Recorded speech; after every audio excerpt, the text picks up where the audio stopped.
최순실 씨 등 이른바 비선실세의 국정농단 사태에서 간과할 수 없는 점은 바로 기업과 정치 권력 사이의 정경유착입니다. 미르, K스포츠 두 재단에 출연금을 낸 기업들은 마치 권력에 의해 팔목을 비틀린 피해자인 양 여론의 비판을 피해가고 있는 모습인데요. 분명한 사실은 그들 역시 챙길 것은 챙긴 또 하나의 내부자들이었다는 것입니다. 국가 권력을 사유한 대통령과 비선실세들, 그리고 그들에게 기대 법과 상식을 벗어난 특혜를 얻는 재벌, 이들의 밀월은 여전히 계속되고 있었습니다. 오대양 기자가 보도합니다. 2014년 한 해 이 대기업의 경영지표는 암담했습니다. 2분기 연속 어닝쇼크 공시와 주가 폭락. 담합 사실이 연이어 드러나며 조달청으로부터 입찰 참가 제한까지 받았습니다. 하지만 이듬해 이 기업은 거짓말처럼 위기를 털어냅니다. 갑자기 대형 개발 호재를 만났고 입찰 제한은 광복절 특사로 풀렸습니다. 진척이 없던 중동 사업은 대통령이 직접 현지 순방에 나서면서 단번에 잭팟을 터뜨렸습니다. 재계 순위 25위의 대기업 대림산업이 지난 2년 동안 겪었던 일들입니다.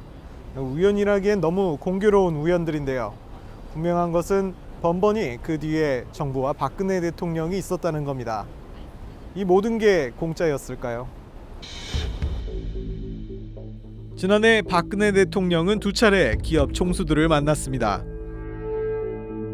3시간에 걸친 이들의 회동 내용은 비밀에 붙여졌지만 그 논의 내용은 석 달 뒤 바로 실행됐습니다.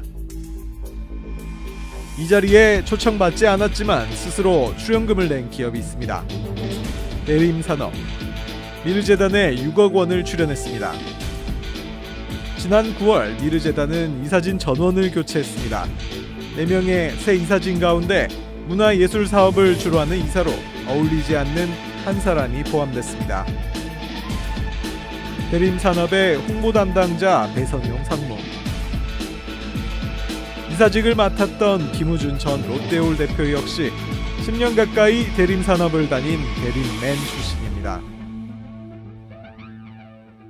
정부와 대림의 남다른 관계는 미르재단에서만 나타난 게 아닙니다. 박 대통령의 멘토그룹 7인회의 멤버인 안병훈 기파랑 대표, 그가 이사장으로 취임한 신생재단이 펀드를 모금할 때 가장 많은 돈을 낸 사람도 대림산업 이준용 회장이었습니다. 박근혜 대통령표 주택정책인 기업형 임대주택 뉴스테이 1호를 냈을 때도 파트너는 역시 대림이었습니다. 한국 문화하고 국가 브랜드 가치 제고 위해서 경제 가치 동참을 했으면 좋겠다 제의를 했던 거고요. 회장분이 예전에 우리 문화재단 쪽을 담당을 좀 하셨어요. 지원 쪽을. 정부하고 좀 긴밀하게 좀 소통이 이루어지는 것 같다, 그런 느낌은 좀 들거든요. 그런 부분은 사실 잘 모르겠습니다. 박병원 경총 회장은 대기업들이 미르재단에 돈을 낸 이유에 대해 이렇게 말했습니다.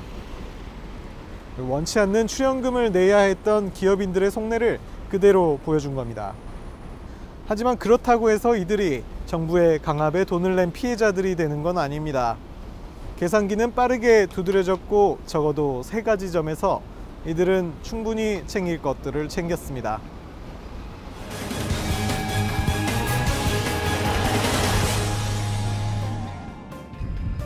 지난 5월 박근혜 대통령의 이란 국빈 방문은 전격적으로 발표됐습니다.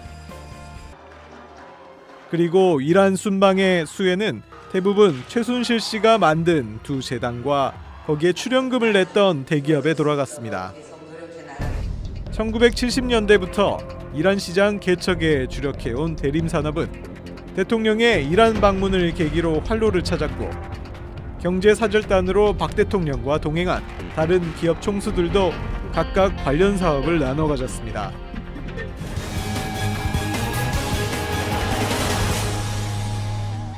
시사저널을 입수한 K스포츠재단의 설립 계획을 담고 있는 문건. 설립 일정과 출연 액수, 출연 기업의 명단 등 문건의 내용 대부분은 그대로 실현됐습니다.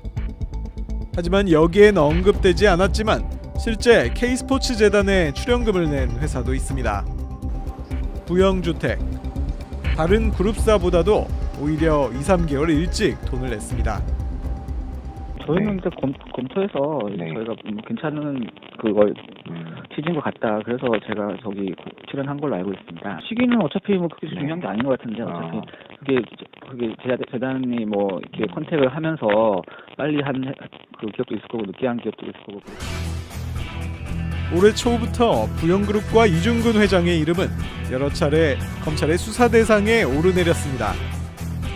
수십억 원대 조세 포탈과 횡령 혐의가 포착됐기 때문입니다.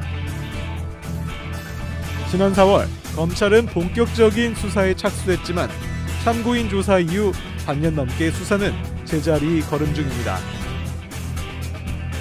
횡령과 배임, 탈세 혐의를 받은 CJ 이재현 회장은 지난 8월 광복절 특사를 통해 사면 복권을, 신동빈 회장을 비롯한 롯데그룹 총수 일가는 검찰로부터 불구속 기소 처분을 받았습니다.